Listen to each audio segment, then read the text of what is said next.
Chapter 9. Endocrine System. The glands.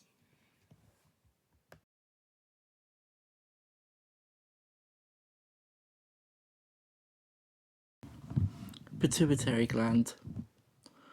We had spent the first part of the day searching, scouring charity shops for old books that we could cut apart, and a plastic baby doll that seemed to elude us.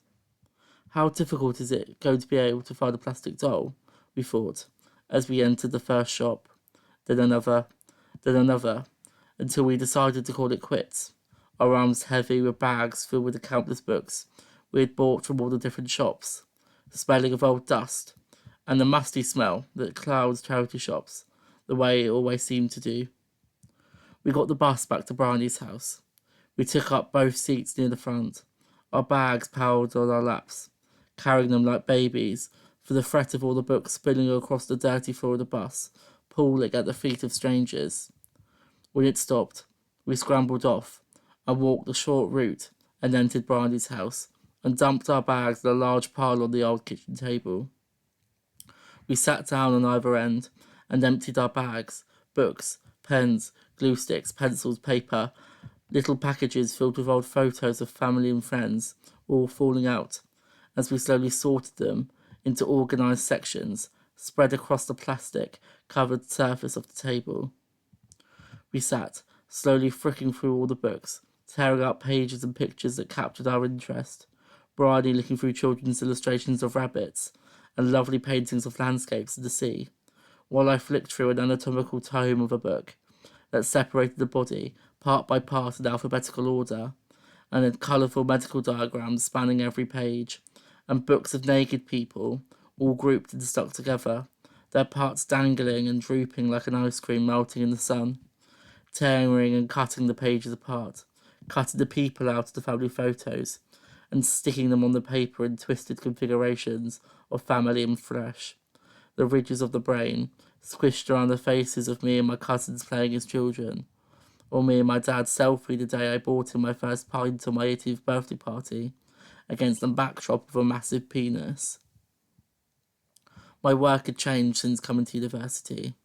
At first I created lovely paintings of old family pictures, erasing myself from within them, not painting myself, to instead leave an orange silhouette, washed and streaky against the painted faces and bodies of the people I loved. The way I thought, that boy was long gone, but now, after my mother's illness, everything had to feel medical and exposed. Maybe it was because I had spent the entire summer before imagining tumours growing inside my mother, and I'd seen her go to hospital every day to get treatment, the work growing less nostalgic and more horrific. At least the orange had stuck around. I liked that.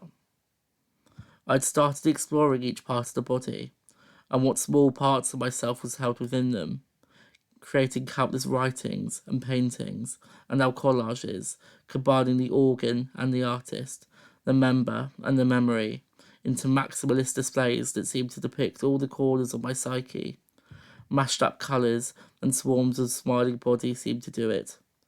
I liked the inherent feeling of life that I was able to capture.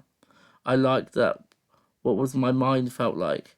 It was nice to finally be able to capture a glimpse of it. We sat at that table for hours, cutting pictures apart and sticking them back together, my fingers going black from dried glue and ink, our minds slowly stripping themselves of their sense until we became delirious. The pictures of myself as a child smiling, the face growing more and more intense and smiling wider like the Cheshire Cat, or the way that my friend Evan's face did when I was high. From exhaustion, I felt high. We continued on until the early hours of the morning, and I had created a stack of 22 collages that I had wanted, washing the glue and ink off my hands in the small sink in the bathroom and piling them carefully into my bag. I walked home in the dark, the streets lit only in the cool light of the street lamps, and running across empty roads and into my house, which on arrival was dark and quiet. Everyone was asleep, and I soon joined them, the face of my childhood self still grinning behind my eyelids, his wide smile plastered over my sleeping eyes.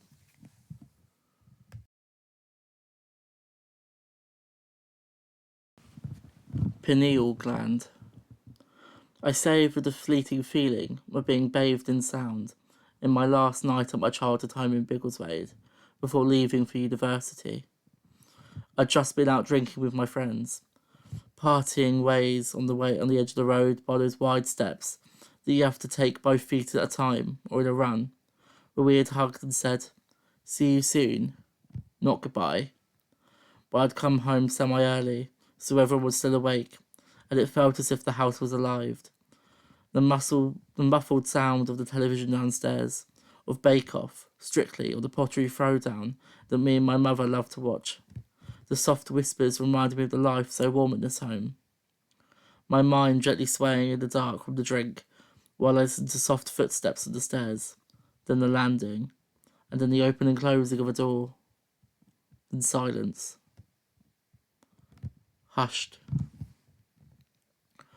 I remember how the soft clinking of cutlery tasted while sat around that dining table where my sister's school bag now sits, and how it felt eating there, paired with the gentle glugging of red wine pouring from a bottle. My dad lifting the bottle up, spilling a drop, saying, "Chateau Neuve de Pape," before we brought the glasses to our lips, and the way that mother's eyes would widen when she would shout. Now how her voice rang like a bell when she called my name, it flying like a bird through the house trying to find me, bouncing off the walls as it travels up the stairs, under the ceiling that I kept hitting my head on, and off of all the pictures that stand frozen and smiling as they watch me grow. Growing up and out of that shirt that I loved so much, and those shorts that I wore all through that one summer, its pockets filled with shreds of paper from forgotten notes and poems, now clumps of purple mush disintegrating in my fingers, and all of the coins that could have been spent on precious sweets at the corner shop down the road, the coins that once bounced and rattled in my pocket, that now rest in the small gap between the sofa cushions and the pillow that I've laid my head upon countless times and slowly drifted off to sleep, as I look through the window to see in the garden all the branches of the trees and bushes all slowly waving in the breeze, willing them to move forward, to start gently tapping on the glass of my bedroom window. I wasn't sure that it was goodbye. I knew that the next Christmas I was going to be back. But as the trees wished me farewell, so did you.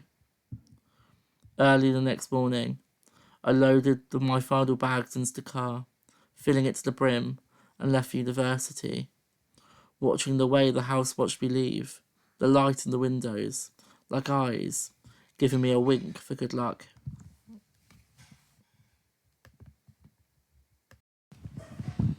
Thyroid gland. Yeah, I have problems with my thyroid. That's why I can't lose weight, says my Auntie Teresa, as we sit, wrapped in blankets in her back garden. We sit upon the thin plastic and metal furniture, wobbling atop the loose slabs of the patio, the stone cracking and crumbling beneath the uniform rectangles into jagged shapes surrounded by loose stones, drinking from glass cups filled with gin or wine that we bring to our lips. We stop the conversation for a second to sip, then start again. My mother had been telling everyone about the blood tests that I'd been having to check my thyroid, as that could be an explanation for the mental health issues that I'd been experiencing. I wasn't sure though. Maybe that's why you've been struggling to lose weight too. Because I can eat healthily and walk every day, it just won't drop, she says, waving her glass around in one of her hands and pulling at her top with the other. I shrug as I fall deeper into my cup. We sit in a circle on our chairs. I watch all the members of my family talk as if in scripted monologues about their lives, how soon they wanted to retire, how excited they all were that today was Heather's birthday. What was she going to spend her birthday money on? Who were they upset with and why? Interjecting with occasional singing along to a song and getting up to dance, if the mood called for it, before sitting back down again to drink from our cups, mine never leaving my hand, as I feel as if I'm sipping with every breath I take, speaking in response instead of leading conversations, speaking loudly only to belt the lyrics to Dancing Queen. But then, as we sit, the sky growing dark and small lanterns creating burning bursts of light around us, Conversation stalls to let Heidi cry, grieving her younger brother, and I am ever more aware of the cup in my hand and the drunk feeling that he had been making me feel. I remember that night, at Christmas, seeing him alone, and I am grateful to be around my crazy family. I watched him cry to the song that they played at his funeral, before they grasp each other's hands and break the circle and head inside. I find my cousin, the birthday girl, and we dance to music, drinking shots over the kitchen sink and eating mouthfuls of Doritos as she hugs me, and drink pours out my eyes as tears. I'm gay, I almost shout to her, forcing the words out my mouth as she responds, I know. It was obvious, I guess. I was never the pinnacle of masculinity, and I was out at school, mainly because I was outed, something that made me sad and guilty, as if I was leading a double life, separate to that of my family. Thank you, I say, as we hug again, and move to the kitchen to do another shot, the liquid burning in my throat and moving towards my lungs as we move back outside where everyone is dancing. I walk home with my family, smashed, eating from a large bag of Doritos in a state of almost ecstasy. This is the best thing that I'd ever eaten, ever, I exclaim, as my mother grabs my arm so that I don't wander into the road. Adrenal glands. We had been existing within a small bubble, contained within the area of the Norfolk coast, spending the days before this one, drinking pints of beer at the pub, and spending time lying on the beach. We had spent yesterday enjoying the last of the sun. We brought blankets and set them on the beach, using our shoes to hold it down, while we ran to the shore, and while Evan splashed his feet, I ran straight in, feeling the cold press against my chest.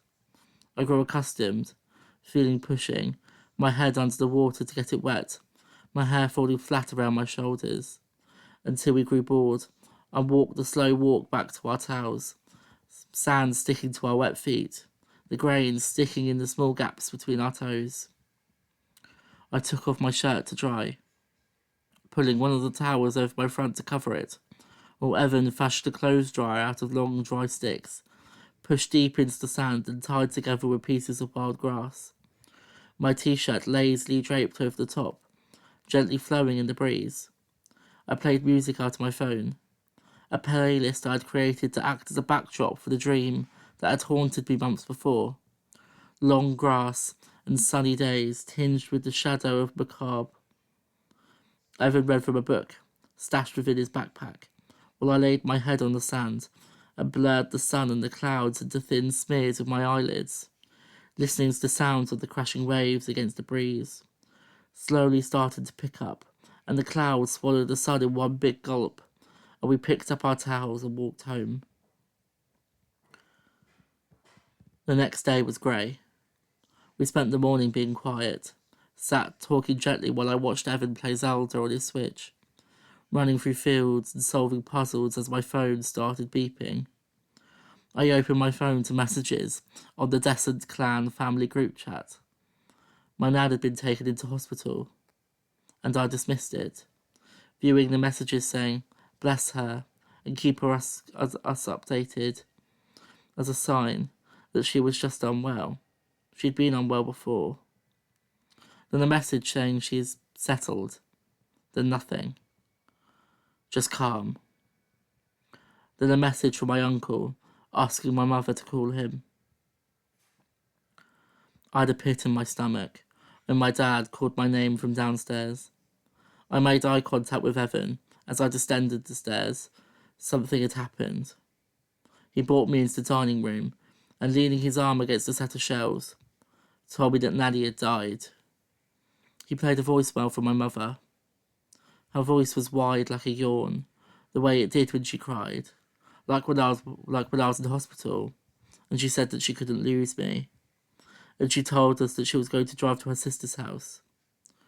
I stood in front of my dad in stunned silence as he grabbed me by the shoulder and hugged me, the breath in his chest heavy. We called my mother. We caught her still driving to Biggleswade. She wasn't crying anymore, and I told her that I loved her until the call ended and we stood in silence. It must have been nearly an hour past once I returned up the stairs and rejoined my friend, still gaming, pressing the pause button as I sat in the bed.